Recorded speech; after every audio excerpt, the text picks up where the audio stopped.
नमस्कार। इस वक्त की सबसे बड़ी खबर यह कि प्रधानमंत्री नरेंद्र मोदी और अमेरिकी प्रेसिडेंट जो बाइडेन के बीच अभी अभी वर्चुअल मीटिंग शुरू हुई है। ओपनिंग रिमार्क्स के बाद अब दोनों नेता आपस में बात कर रहे हैं।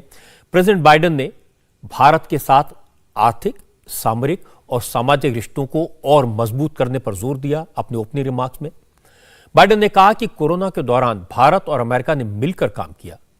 डिफेंस के मामले में दोनों देश बड़े पार्टनर हैं। यूक्रेन के लोगों पर रशिया की बमबारी पर भारत और अमेरिका यूक्रेन के लोगों के साथ खड़े हैं। प्रेसिडेंट बाइडेन ने कहा इस मुद्दे पर और डिटेल में बात होगी।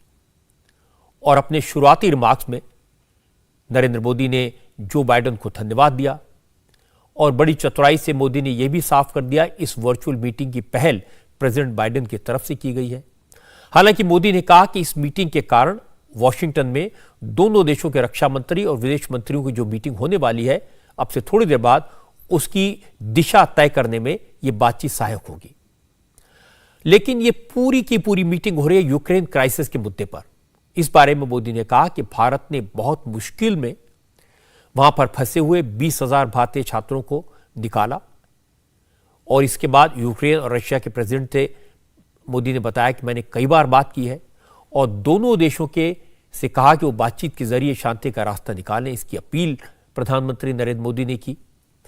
नरेंद्र मोदी ने साफ साफ कहा कि बूचा में जो हुआ, जिस तरह की सिविलियंस की हत्या हुई, उसकी भारत ने निंदा की, उसे कंडेम किया और फिर इसकी निष्पक्ष जांच की मांग भी की। प्रधानमंत्री नरेंद्र मोदी ने प्रेसिडेंट जो बाइडेन से कहा कि भारत यूक्रेन के लोगों की परेशानी, उनके दुख, उनकी तकलीफ को समझता है। भारत यूक्रेन के लोगों के लिए खाना भेज रहा है, दवाइयां भेज रहा है। और मोदी ने बाइडेन को याद दिलाया कि जब वो प्रेसिडेंट बने थे तो शुरुआत में उन्होंने एक नारा दिया था, डेमोक्रेसी कैन डिलीवर।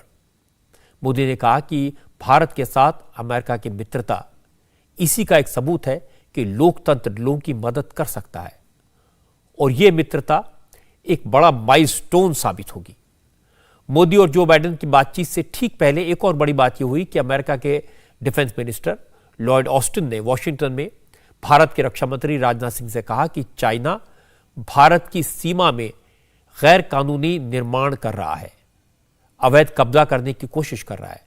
चाइना पूरे रीजन की सुरक्षा को खतरे में डाल रहा है। चाइना अपने पड़ोसियों की संप्रभुता को चुनौती दे रहा है और भारत को इससे सावधान और सतर्क रहने की जरूरत है। और चाइना की इस विस्तारवादी नीति के खिलाफ अमेरिका भारत के साथ मजबूती से खड़ा है। अपने पड़ोसियों की सुरक्षा के खतरे को प्रधानमंत्री मोदी ने भी बिल्कुल क्लियर किया और कहा कि भारत अमेरिका का दोस्त है। अमेरिका से भारत के संबंध बेहतर और हुए हैं, आगे और मजबूत होंगे, लेकिन भारत और अमेरिका के रिश्तों का असर दूसरे देशों के साथ भारत के रिश्तों पर नहीं पड़ेगा। मोदी और जो बाइडेन की वर्चुअल मीटिंग का क्या मैसेज है, इसकी टाइमिंग क्यों खास है, इस मीटिंग पर दुनिया की नजर क्यों टिकी है, रशिया के साथ रिश्तों के मद्देनजर आज की इस मीटिंग के क्या मायने हैं और चाइना लगातार भारत और अमेरिका रिश्तों को लेकर क्यों परेशान रहता है, इन सारे सवालों के जवाब आज हम ढूंढेंगे आज की बात में। तो जैसा मैंने आपको बताया कि प्रधानमंत्री मोदी और जो बाइडेन के बीच बातचीत का फोकस यूक्रेन रशिया वॉर पर था।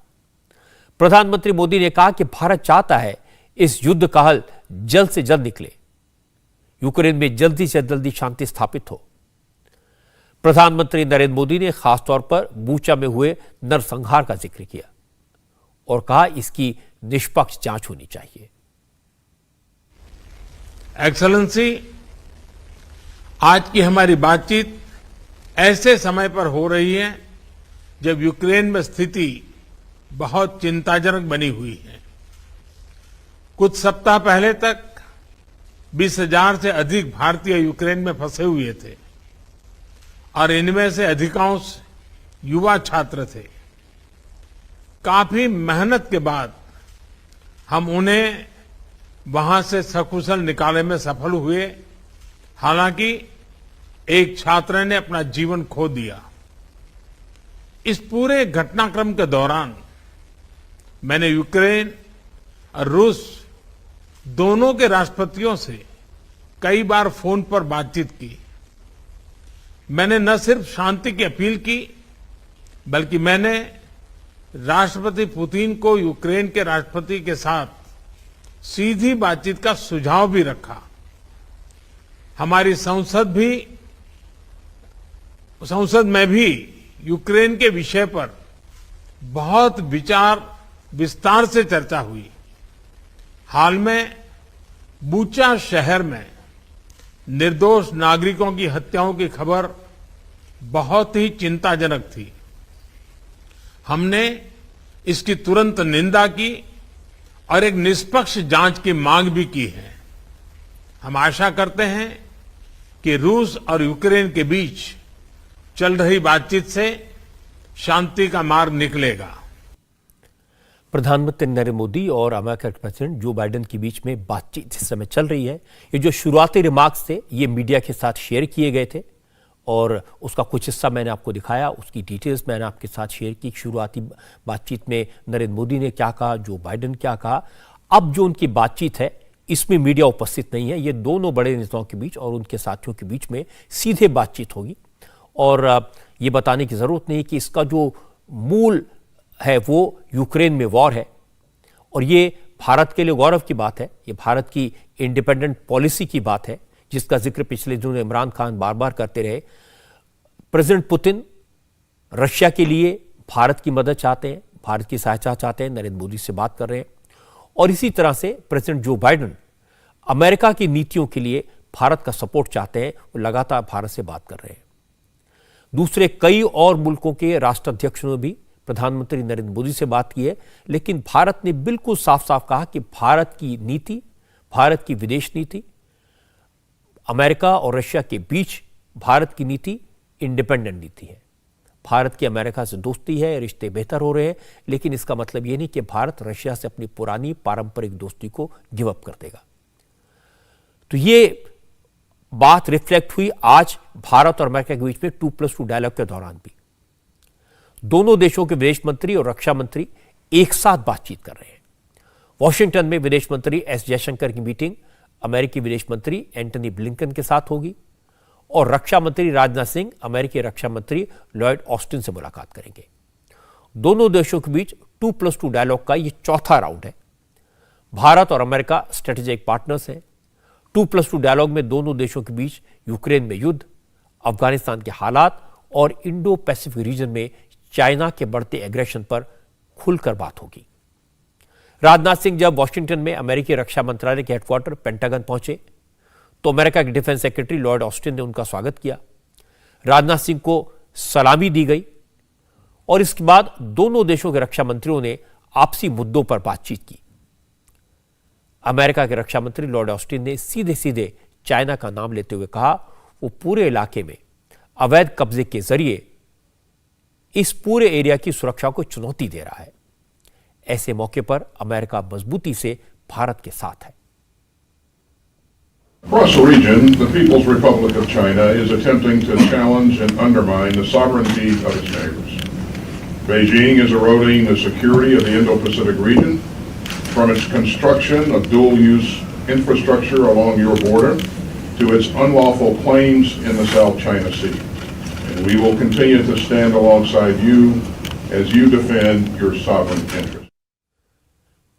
अमेरिका बार बार चाइना की बात करके भारत को ये बताने की कोशिश करता है कि रशिया और चाइना एक साथ है। भारत रशिया के बजाय अमेरिका पर ज्यादा यकीन करे क्योंकि अब दुनिया का पावर इक्वेशन बदल चुका है और ये बात सही भी है। वक्त बदला है, दुनिया बदल चुकी है, तमाम देशों के समीकरण भी बदल चुके हैं। अब भारत अपनी इंटरनेशनल फोरम्स पर अपनी बात इंडिपेंडेंटली मजबूती से रखता है। पिछले 2 महीने में जो डेवलपमेंट हुए उन पर ध्यान देना जरूरी है। आज प्रेसिडेंट जो बाइडेन ने प्राइम मिनिस्टर मोदी से जो वर्चुअल मीटिंग की, वॉशिंगटन में राजनाथ सिंह और एस जयशंकर की वहां के रक्षा मंत्री विदेश मंत्री से मीटिंग हुई। इससे पहले प्रेसिडेंट पुतिन ने मोदी से बात की, रशिया के फॉरेन मिनिस्टर को भारत भेजा और आप देखिए उससे पहले यूक्रेन के प्रेसिडेंट जेलेंस्की ने भी प्राइम मिनिस्टर मोदी से बात करके युद्ध को रोकने की पहल करने की अपील की। और इस दौरान Britain, France, Germany, Australia, Austria और कुछ चाइना ने भी अपने बड़े बड़े नेताओं को भारत भेजा और यूक्रेन क्राइसिस पर बात की। भारत से मीडिएशन की अपील की। प्रधानमंत्री मोदी से अपील की कि वो दोनों मुल्कों से बात करें, बीच का कोई रास्ता निकालें। और जैसा नरेंद्र मोदी ने बताया कि उन्होंने प्रेसिडेंट पुतिन से भी बात की है, प्रेसिडेंट ज़ेलेंस्की से भी बात की है, दोनों से कहा कि आप दोनों बैठकर डायरेक्ट बात करें ताकि इस युद्ध का रास्ता निकाला जा सके। तो भारत की इंटेंशन बिल्कुल साफ है, भारत की नीति बिल्कुल साफ है, भारत की नीयत बिल्कुल साफ है। जिस वक्त प्रधानमंत्री नरेंद्र मोदी अमेरिका के प्रेसिडेंट जो बाइडेन से बात कर रहे हैं, उसी वक्त हमारे पड़ोस में नया डेवलपमेंट हुआ है। पाकिस्तान में एक नई सरकार का गठन हुआ है। पाकिस्तान में आज शहबाज शरीफ नए वजीर आजम बन गए। और इंटरेस्टिंग बात यह कि शहबाज शरीफ को शपथ दिलाने से पहले पाकिस्तान के प्रेसिडेंट आरिफ अलवी बीमार पड़ गए। उन्होंने बेचैनी की शिकायत की, प्रेसिडेंट हाउस में डॉक्टर्स को बुलाया और थोड़ी देर बाद प्रेसिडेंट हाउस की कुर्सी छोड़ देंगे, लेकिन फिलहाल उन्होंने इस्तीफा नहीं दिया है। लेकिन आज उन्होंने शहबाज शरीफ को शपथ दिलाने के लिए एक रास्ता निकाल लिया, कहे कि बहाना कर लिया। हालांकि इससे कोई फर्क नहीं पड़ेगा। अब शहबाज शरीफ पाकिस्तान के वजीर आजम बन गए हैं। उन्होंने शपथ लेने से पहले ही कश्मीर का राग छेड़ दिया है। पाकिस्तान की नेशनल असेंबली में शहबाज शरीफ ने कहा कि मोदी ने कश्मीर से आर्टिकल 370 हटा दिया, आर्टिकल 370 को रिमूव कर दिया और इमरान खान की सरकार ने कुछ नहीं किया। लेकिन शहबाज शरीफ ने कहा वो कश्मीरियों के साथ खड़े रहेंगे। और इसके बाद शहबाज शरीफ ने कहा कि वो भारत के साथ अच्छे रिश्ते बनाना चाहते हैं, लेकिन प्रधानमंत्री मोदी से कहेंगे कश्मीर का मसला हल किए बगैर संबंध अच्छे नहीं हो सकते। जो गासबाना कब्जा किया गया अगस्त 2019 में आर्टिकल 370 को खत्म कर दिया गया, तो मासवाए ये श्रीनगर रोड के अलावा और हमने क्या किया? क्या कोई संजीदा काविश की? क्या कोई सीरियस डिप्लोमेसी की? क्या कोई गए बार और कोशिश की कि जनाब कश्मीरियों के साथ क्या हशर हो रहा है? दिन रात कश्मीर की वादियों में कश्मीरी भाइयों और बहनों का खून बह रहा है और कश्मीर की वादी उनके खून से सुर्ख हो गई है।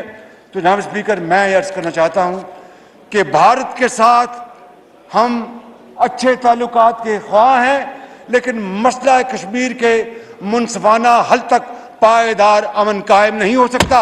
इसलिए मैं समझता हूं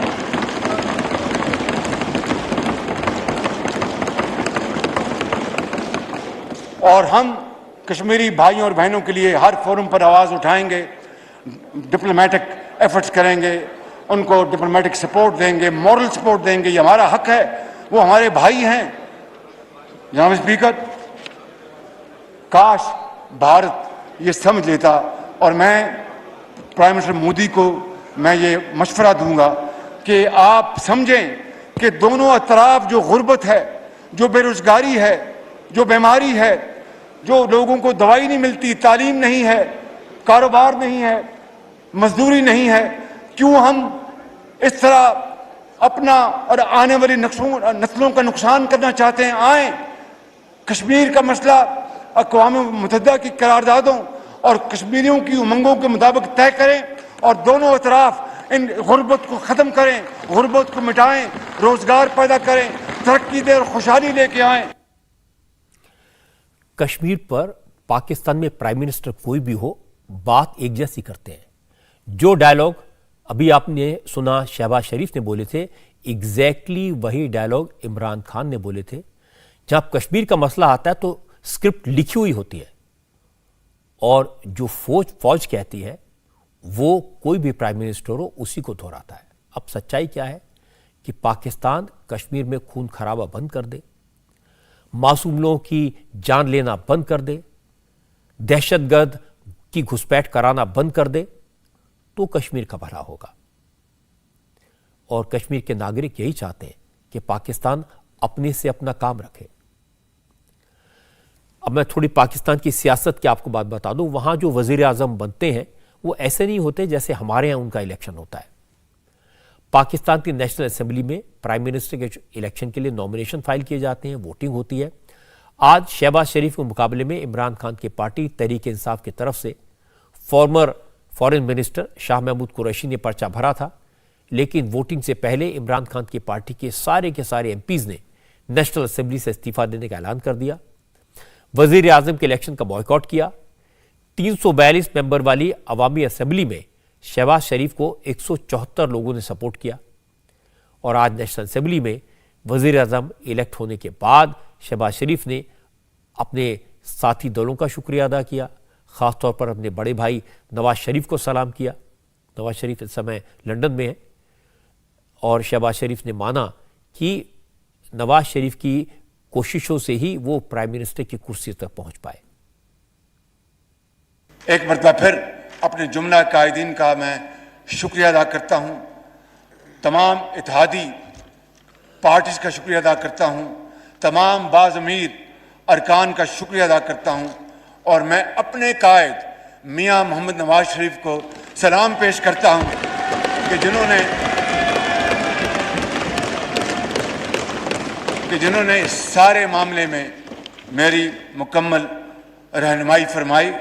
और जनाब स्पीकर, बिलाशुबा हमें इस मौके के ऊपर हमें ज़राए अबलाग, सोशल मीडिया, तमाम सहाफ़ती इदारों, तंजीमों, प्रेस क्लब्स और सिविल सोसाइटी के उन आइन परस्तों, खौफ और लालच से बेनियाज उन अफराद को, उन जमातों को मैं समझता हूँ कि उनका भी हमें दिल की अथाह गहराइयों से उनका शुक्रिया अदा करना चाहिए कि उन्होंने इस बार, इस वक्त आइन और कानून का पूरा साथ दिया और ये जमहूरी अमल को आगे बढ़ने में पूरी मदद की। पाकिस्तान में पिछले 1.25 महीने से इमरान खान अपनी कुर्सी बचाने की कोशिश कर रहे हैं, लेकिन आज उनका सब कुछ खो गया। इमरान खान ने असेंबली की मेंबरशिप से भी रिजाइन कर दिया। उन्होंने कहा वो चोरों के साथ, डकैतों के साथ असेंबली में नहीं बैठ सकते। इसके बाद उन्होंने अपनी पार्टी के सभी एमपी से नेशनल असेंबली से एक साथ इस्तीफा देने को कहा। हालांकि शाह महमूद कुरैशी समेत कई नेता नहीं चाहते थे कि सभी पार्टी के एमपी इस्तीफा दें। वो चाहते थे कि उनकी पार्टी एक जिम्मेदार ऑपोजिशन का रोल प्ले करे, लेकिन इमरान खान जिद पर अड़े रहे और इसके बाद शाह महमूद कुरैशी इस पार्लियामेंट पहुंचे, लंबी चौड़ी तकरीर दी और प्राइम मिनिस्टर के चुनाव के लिए वोटिंग होने से पहले नेशनल असेंबली से बाहर चले गए। हालात को सामने रखते हुए ये जो बैरूनी मदाखलत हो रही है, जो पॉलिटिकल इंटरफेरेंस पाकिस्तान में हुई है, जिसका एतराफ नेशनल सिक्योरिटी कमेटी कर रही है, उसको सामने रखते हुए मैं समझता हूं आज इस प्रोसेस का हिस्सा बनना, आज इस प्रोसेस में शामिल होना एक नाजायज हुकूमत को लेजिटिमेट करने के मुतरादिफ होगा और हम इस गुनाह में शरीक नहीं होना चाहते। जनाब वाला, चुनाचे मैं तहरीक इंसाफ का वजारत उज़्मा का कैंडिडेट था, मैं आज उस सिलेक्शन की बायकॉट का ऐलान कर रहा हूं मैं। और मैं आज पार्टी के इज्तिमाई फैसले को सामने रखते हुए आज हमने तहरीक इंसाफ इमरान खान की मशावरत में तहरीक इंसाफ के दोस्तों ने फैसला किया है, इस नाजायज हरकत में हम शामिल नहीं होंगे। हम आज़ाद पाकिस्तान के ख्वाह हैं। आज हम मुस्तफ़ी होने का ऐलान कर रहे हैं। हम सब मुस्तफ़ी होने का ऐलान कर रहे हैं और इंशाअल्लाह ये एक स्पॉन्सर्ड अरेंजमेंट को हम मुस्तरद करते हैं। इमरान खान पाकिस्तान के पहले ऐसे प्राइम मिनिस्टर हैं जिन्हें वोट ऑफ नो कॉन्फिडेंस के जरिए कुर्सी से हटाया गया है। हालांकि ये बात भी सही है कि आज तक कोई भी प्राइम मिनिस्टर पाकिस्तान में अपनी 5 साल की टर्म पूरी नहीं कर पाया, कोई भी प्राइम मिनिस्टर। लेकिन इमरान खान कहते रहे कि वो आखिरी बॉल तक खेलेंगे, लेकिन न तो वो अविश्वास प्रस्ताव का, नो कॉन्फिडेंस मोशन का सामना करने के लिए पार्लियामेंट पहुंचे और न ही नया प्राइम मिनिस्टर चुनने के प्रोसेस में उनकी पार्टी शामिल हुई। इमरान खान ने कहा जिस शख्स के खिलाफ अरबों रुपए के घोटाले का केस चल रहा हो, अब वो पाकिस्तान का वजीर आजम बन रहा है, ये पाकिस्तान के लिए शर्म की बात है। जो आदमी एक मिनट रुक जाए। 16 अरब रुपए का एक करप्शन का केस, 8 अरब रुपए का दूसरा केस, उस आदमी को जो भी सिलेक्ट करता है, इलेक्ट करता है प्राइम मिनिस्टर, इससे बड़ी मुल्क की तौहीन नहीं हो सकती।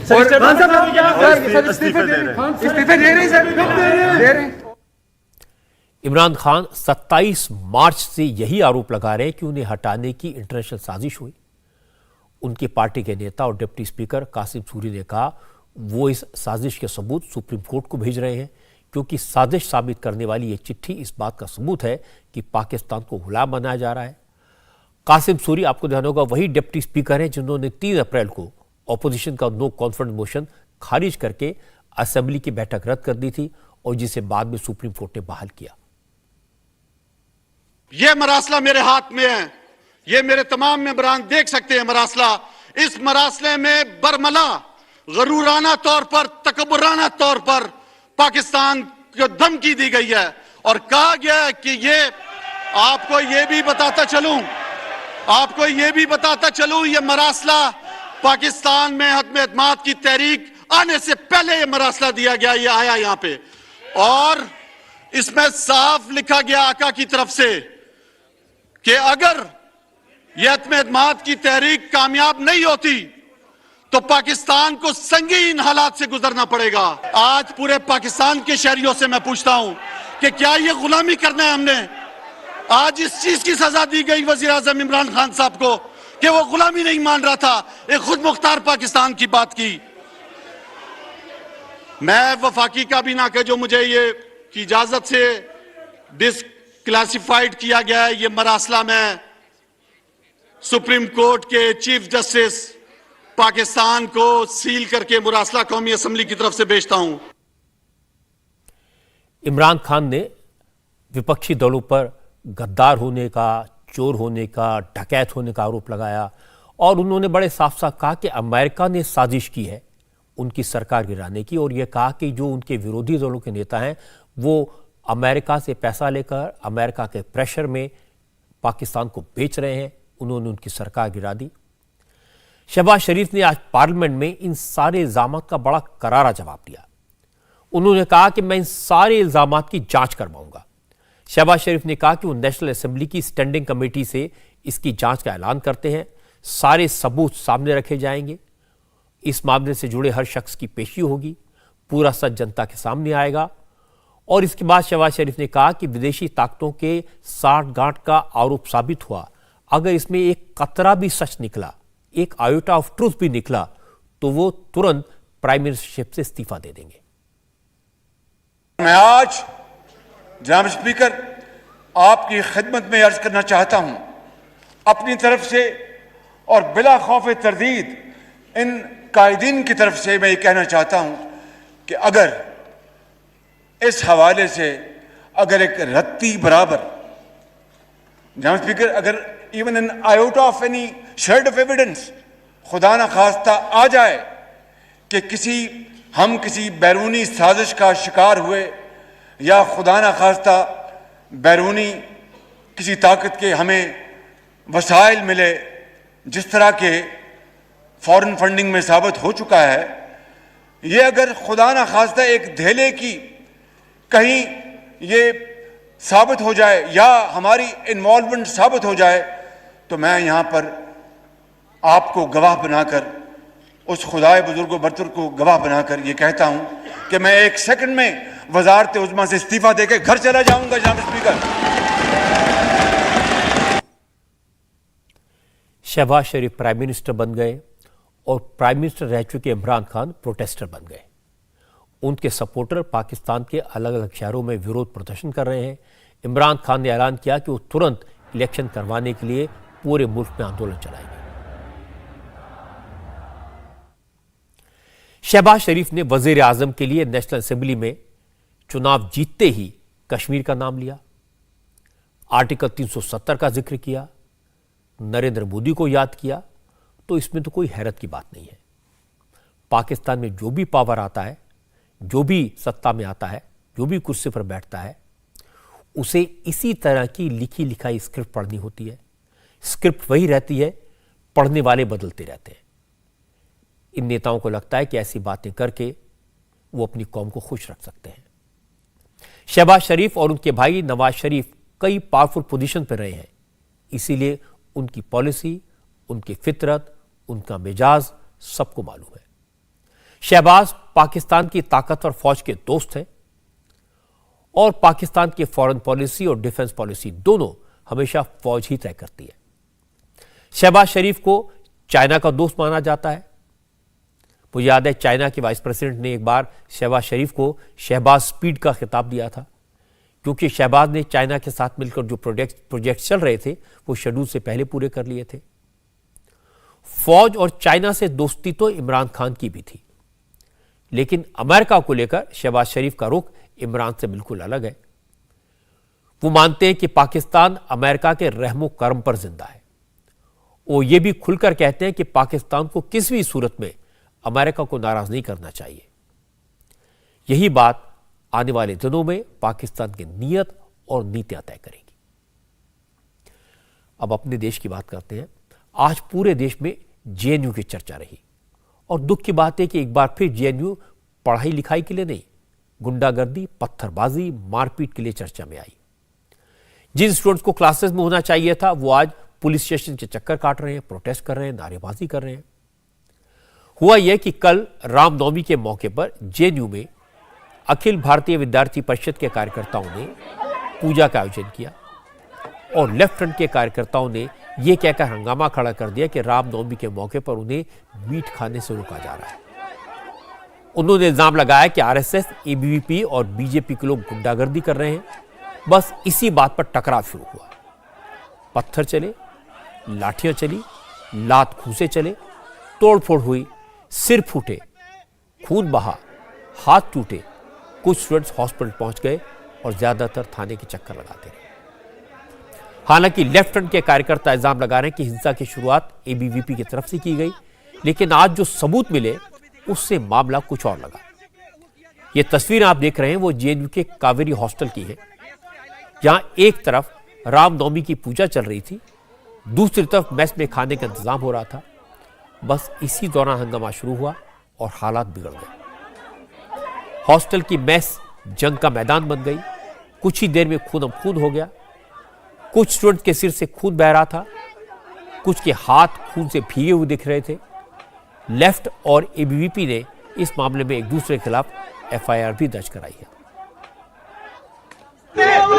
आप सभी देख सकते हैं किस तरह से नक्सलियों द्वारा को भी दिखाओ। वो किया गया। हटो भाई, तुम हटो तो हाईलाइट करो। जेएनयू में कल जो हिंसा हुई उसमें एबीवीपी के जॉइंट सेक्रेटरी रविराज घायल हुए हैं। रविराज ने बताया कि रामनवमी की पूजा शांतिपूर्वक हुई। तब तक कुछ नहीं हुआ था, लेकिन पूजा खत्म होने के बाद लेफ्ट से जुड़े स्टूडेंट्स ने हमला कर दिया। रविराज ने बताया कि कावेरी हॉस्टल में रहने वाले किसी भी स्टूडेंट को रामनवमी की पूजा से दिक्कत नहीं थी। यहां तक कि मुस्लिम स्टूडेंट ने भी पूजा के लिए चंदा दिया था। रविराज का दावा है कि लेफ्ट को असल दिक्कत पूजा से थी, बाद में उन्होंने इसे नॉन वेज का इशू बना दिया। जैसे पूजा खत्म हुआ, हम पूजा खत्म करने के बाद हॉस्टल से बाहर आ रहे थे तो लेफ्ट वाले हाथ लगा के बैठे थे, हम पे एक एक करके अटैक करने लगे। क्या लगा आपके हाथ?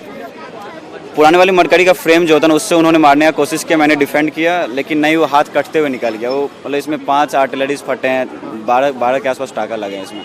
सवाल ये है कि ये झगड़ा आखिर हुआ क्या? अगर इफ्तार और पूजा अगल बगल हो चुकी थी, फिर झगड़ा कब हुआ? कावेरी हॉस्टल के रेसिडेंट को कोई प्रॉब्लम ही नहीं थी, ना तो रामनवमी से और ना ही जो रामनवमी करवा रहे थे उनको इफ्तार से।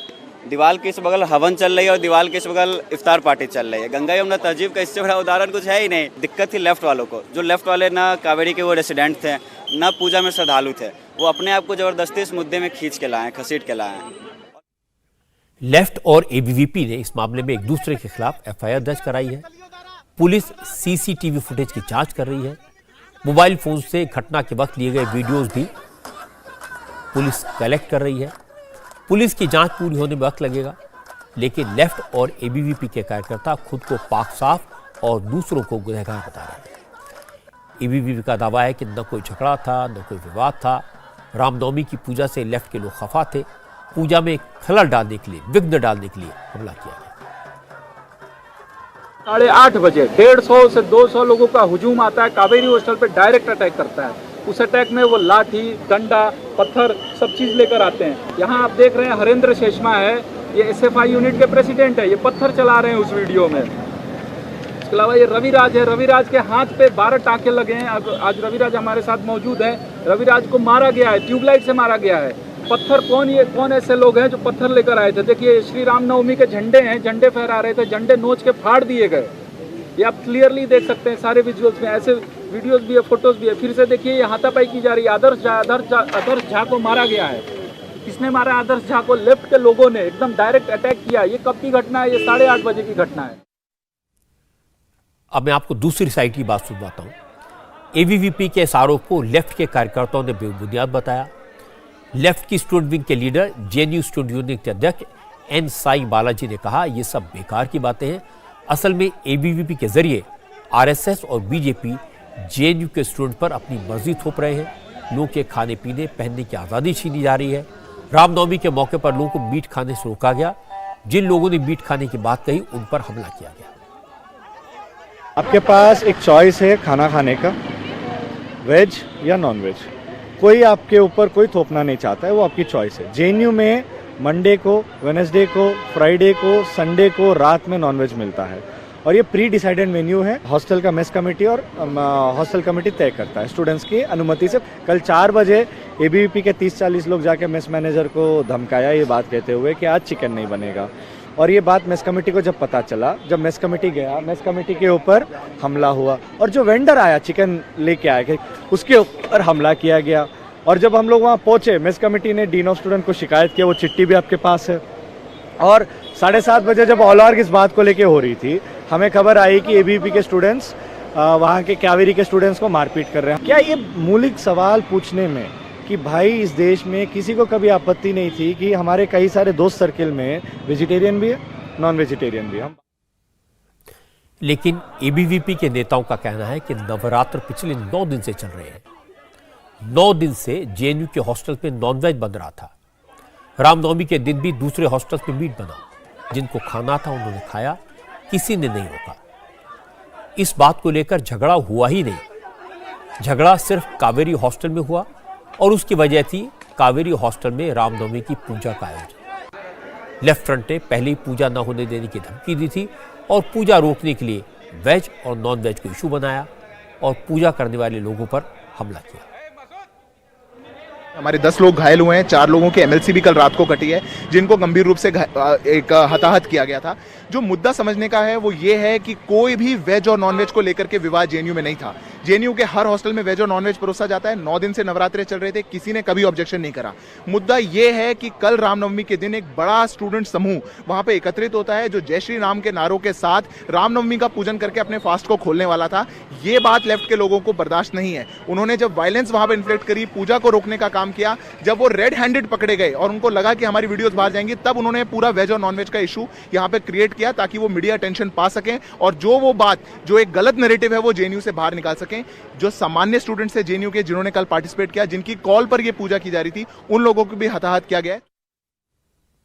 विद्यार्थी परिषद के कार्यकर्ता सिद्धार्थ ने एसएफआई के अध्यक्ष पर जो आरोप लगाया उसका वीडियो सबूत मुझे मिला है। ऐसे कई वीडियो सामने आए हैं जिनमें लेफ्ट से जुड़े स्टूडेंट लीडर्स पत्थरबाजी करते दिखाई दे रहे हैं, मारपीट कर रहे हैं। लेकिन मेरे पास में कल शाम हुई हिंसा का एक वीडियो है जिसमें एसएफआई के अध्यक्ष हरेंद्र शेषमा खुद पत्थर फेंकते दिखाई दे रहे हैं। कल शाम जिस वक्त जेएनयू में हंगामा हुआ, मारपीट हुई, पत्थरबाजी हुई, एसएफआई के अध्यक्ष हरेंद्र शेषमा ऑरेंज कलर की टी-शर्ट पहने हुए थे। इस वीडियो में हरेंद्र शेषमा साफ साफ दिखाई दे रहे हैं। इस वीडियो के 10 सेकंड के हिस्से में दिख रहा है कि हरेंद्र शेषमा एक बड़ा सा पत्थर उठाकर फेंकते हैं। इस वीडियो में दिख रहा है कि दोनों तरफ के स्टूडेंट्स ने हाथों में लाठी ले रखी है और एक दूसरे पर हमला कर रहे हैं, एक दूसरे से गाली गलौज कर रहे हैं। और बड़ी बात यह कि आज हमारे संवाददाता पवन आरा ने यह वीडियो हरेंद्र शेषमा को दिखाया। शेषमा ने माना कि वीडियो में वो दिखाई दे रहे हैं लेकिन उन्होंने पत्थर खुद को बचाने के लिए मारा था।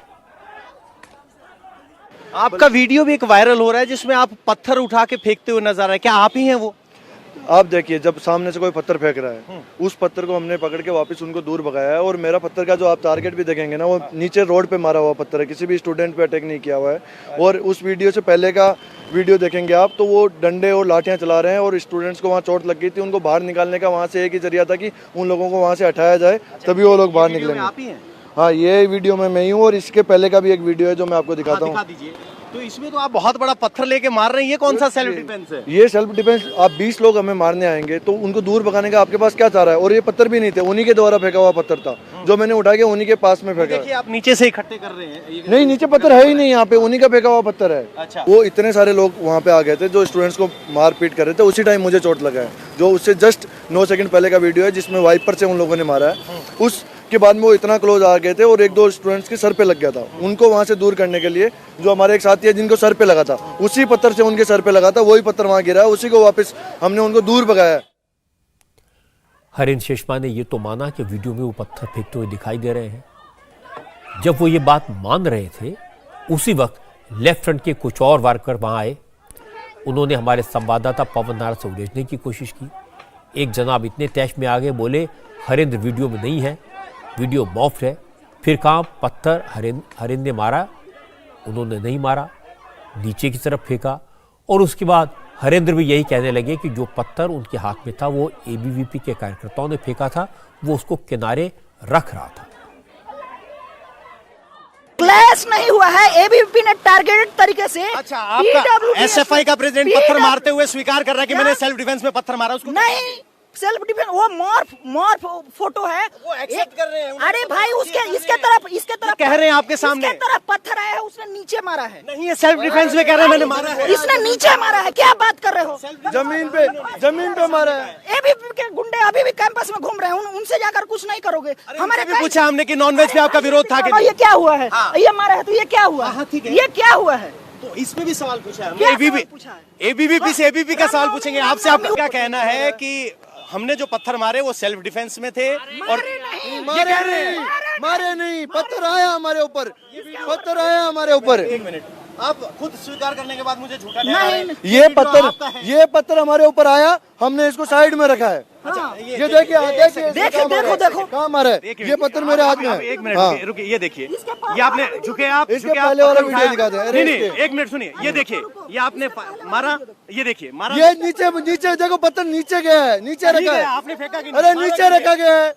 जब मेरे ऊपर पत्थर गिरेगा तो नीचे नहीं रखेंगे। मैं आ रहा हूँ यहाँ पे, दिख रहा है आपको? उसके बाद में देखिए, ठीक है, देखिए, ये देखिए, दिखा आपने? पवन नारा भी करते तो क्या करते। इन लोगों ने थोड़ी देर में अपनी बात बदल ली। पहले कहा कि सेल्फ डिफेंस में पत्थर मारा, मुझे कोई पत्थर मारेगा तो मैं क्या करूंगा। फिर कहा नहीं, मैं पत्थर रख रहा था।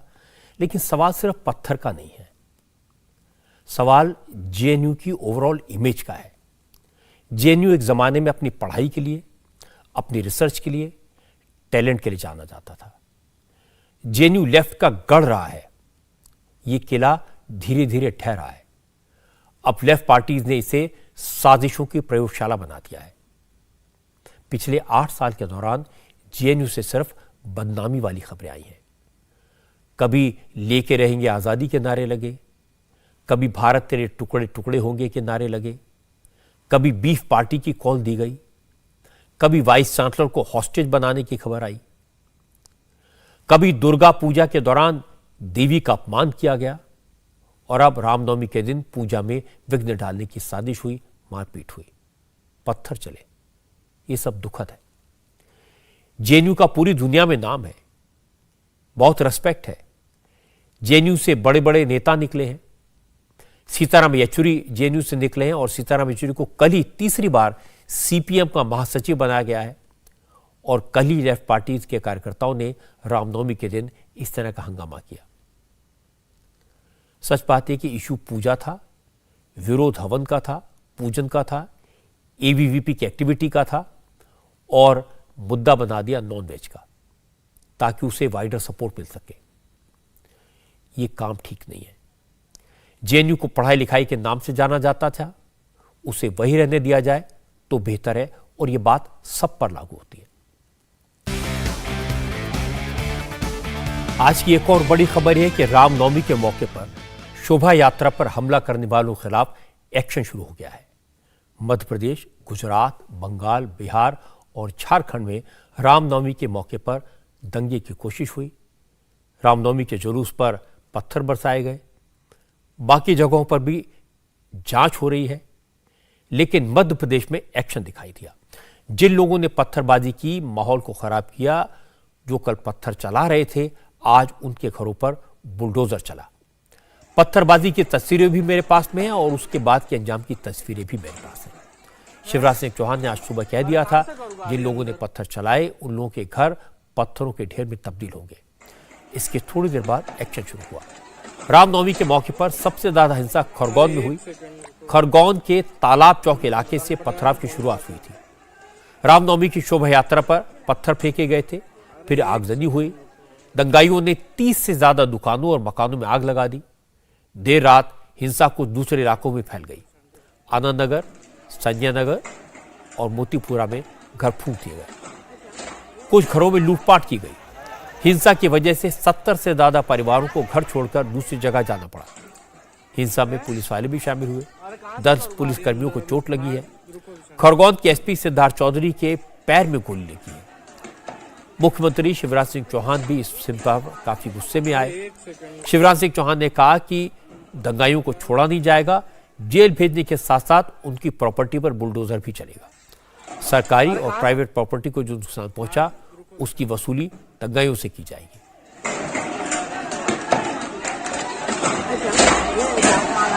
अरे एक सेकंड को बताना पड़ेगा ना कौन क्या था। जिनने पत्थर चलाए हैं, संपत्तियों को नुकसान पहुंचाया है, उनको दंडित तो किया ही जाएगा। लेकिन चाहे सार्वजनिक संपत्ति हो, चाहे निजी संपत्ति हो, जितना नुकसान हुआ उसकी वसूली भी उनसे की जाएगी। मध्य प्रदेश पे हमने लोक एवं निजी संपत्ति को नुकसान का निवारण और नुकसानी की वसूली अधिनियम पारित किया है। क्लेम ट्रिब्यूनल का हम गठन कर रहे हैं, तो नुकसान का आकलन करके वो वसूली भी की जाएगी। कठोरतम दंड दिया जाएगा जो उदाहरण बन जाए। चीफ मिनिस्टर शिवराज सिंह चौहान के सख्त तेवर के कुछ ही घंटे बाद एक्शन दिखाई दिया। दंगे का वीडियो फुटेज देखकर पत्थर चलाने वालों की पहचान की गई। उनके पते ठिकाने का पूरा ब्यौरा निकाला गया और फिर पुलिस के साथ प्रशासन के लोग बुलडोजर लेकर उनके घर पहुंच गए। एक्शन शुरू हो गया। खरगोन के मोहन टाकिज इलाके में दंगाइयों की प्रॉपर्टी पर बुलडोजर चला। प्रशासन का कहना है कि दंगाइयों को जेल भेजना ही काफी नहीं है। जब तक इनको आर्थिक चोट नहीं दी जाएगी तब तक ये सबक नहीं सीखेंगे। अब 84 लोगों को गिरफ्तार किया जा चुका है। सीसीटीवी और घटना के दौरान मोबाइल फोन से बनाए गए वीडियोस के जरिए बाकी आरोपियों की पहचान भी हो रही है। और हैरानी की बात यह है कि जिस वक्त खरगोन में शोभा यात्रा के दौरान हिंसा हो रही थी, उसी दौरान कुछ सरकारी कर्मचारी भी अफवाह फैलाकर दंगों की आग में घी डालने का काम कर रहे थे। प्रशासन ने ऐसे 4 कर्मचारियों की पहचान कर ली है। 3 को नौकरी से निकाल दिया गया है, जबकि 1 कर्मचारी को सस्पेंड किया गया है। लगभग 84 लोग अभी तक गिरफ्तार हो चुके हैं। इन 84 लोगों पे जेल में डालना एक विषय है, साथ ही में इनके जो प्रॉपर्टीज़ हैं, जो इलीगल कंस्ट्रक्शंस हैं, एनक्रोचमेंट है, क्योंकि आर्थिक प्रहार बहुत बड़ा प्रहार होता है, उन पर तोड़ने की कार्रवाई की जा रही है। साथ के कर्मचारियों पे भी कोई कार्रवाई कर? हाँ, कुछ अफवाह फैलाने का 4 का पता चला था। 3 कर्मचारियों को उन सेवा से निकाल दिया गया है और 1 कर्मचारी को सस्पेंड किया गया। क्या नियमित कर्मचारी थे? 3 जो थे डेली वेजिंग वाले थे, उनको निकाल दिया और 1 नियमित से सस्पेंड किया गया। बड़वानी में भी इसी तरह से माहौल को खराब करने की कोशिश की गई थी, लेकिन आज बुलडोजर बड़वानी में भी चला। बड़वानी में कल रामनवमी के मौके पर निकाले गए जुलूस पर पत्थर फेंके गए, जिसमें कुछ लोगों के अलावा दरोगा भी घायल हो गए। पुलिस ने पहले तो यहां सिचुएशन कंट्रोल में की और फिर उन लोगों की पहचान शुरू की जिन्होंने दंगा किया। ऐसे लोग की पहचान करके आज उनके घरों पर बुलडोजर चलाया गया। पुलिस और प्रशासन ने आज जोगवाड़ा रोड इलाके में 4 मकानों को तोड़ दिया। सबसे पहले जिस शख्स का घर तोड़ा गया वो कांग्रेस का शहर अध्यक्ष था, नाम है समर खान। बड़वानी में कांग्रेस के शहर अध्यक्ष समर खान पर हिंसा भड़काने का इल्जाम है। इसके सबूत प्रशासन को मिले। वो आज सबसे पहले बुलडोजर कांग्रेस के शहर अध्यक्ष के घर पर चला। हिंसा के मामले में अब तक 6 एफआईआर फाइल की गई हैं और पुलिस का कहना है कि हिंसा करने वालों की पहचान, उनके घर पर बुलडोजर चलाने का काम इसी तरह जारी रहेगा। जो लोग हिंसा फैलाते हैं, पत्थरबाजी करते हैं, दूसरों के घर और दुकान में आग लगाते हैं, उनके घर पर बुलडोजर चलाना ही चाहिए। तभी कानून का खौफ पैदा होगा। लोग इस तरह की हरकत करने से डरेंगे, वरना अब तक होता यह था कि हिंसा भड़काने वाले, आगजनी करने वाले अपना काम करके निकल जाते थे, एफआईआर होती थी, जांच के नाम पर सालों का वक्त गुजर जाता था और लोग भूल जाते थे और हिंसा करने वाले सबूतों के अभाव में छूट जाते थे। भुगतते वो लोग थे जिनके घर जले, जो घायल होते थे। कम से कम अब इस तरह की हरकतें करने वालों के घर पर बुलडोजर चल रहा है, उनके घर गिराए जा रहे हैं, संपत्ति जब्त हो रही है, वसूली हो रही है। उम्मीद करनी चाहिए कि इससे समाज में नफरत फैलाने वालों के हौसले पस्त होंगे। शिवराज सिंह चौहान के सेक्शन की इसीलिए तारीफ भी होनी चाहिए। झारखंड के देवघर से दुख भरी खबर आई। यहां रोपवे हादसे में रेस्क्यू ऑपरेशन आज दिन भर चलता रहा। अब तक एयरफोर्स और एनडीआरएफ की टीमों ने 32 लोगों को सुरक्षित बचा लिया है। एयरफोर्स के हेलीकॉप्टर दिन भर सैकड़ों फीट गहरी खाई के ऊपर 2 पहाड़ों के बीच केबल कार में फंसे लोगों को एक एक करके सुरक्षित तरीके से निकालते रहे। जिस केबल कार से लोगों को बचाने में सबसे ज्यादा दिक्कत आ रही है, वो जमीन से करीब 1500 फीट की ऊंचाई पर है। अंधेरा होने के बाद भी आज रेस्क्यू ऑपरेशन रोकना पड़ा। अभी भी केबल कार में 15 लोग फंसे हुए हैं। इन लोगों के पास खाना पीना पहुंचा दिया गया है, लेकिन इन्हें वहां से सुरक्षित निकालने की कोशिश अब कल सुबह से की जाएगी। कल शाम 4 बजे देवघर में रोपवे का तार टूट गया था, जिसके बाद 2 केबल कार आपस में टकरा गए। केबल कार टकराने से एक महिला की मौत हो गई, जबकि 12 लोग घायल हो गए। इस हादसे में 12 ट्रॉलियां हवा में लटक गई। ये रोपवे देवघर डिस्ट्रिक्ट के मोहनपुर ब्लॉक में त्रिकुट पहाड़ी पर बना है। भारत का सबसे ऊंचा रोपवे है और 766 मीटर लंबा है। क्योंकि ऊंचाई बहुत ज्यादा है और जब तार से लटके केबल कार के पास हेलीकॉप्टर पहुंचता है तो हवा के प्रेशर से केबल कार तेजी से हिलने लगती है। ऐसे में केबल कार तक पहुंचना और मुश्किल हो जाता है और ऐसे हालात में वहां फंसे लोगों को सुरक्षित निकालना बड़ी मुश्किल का काम है। इसीलिए रेस्क्यू ऑपरेशन दौरान एक दिल दहलाने वाला हादसा भी हुआ।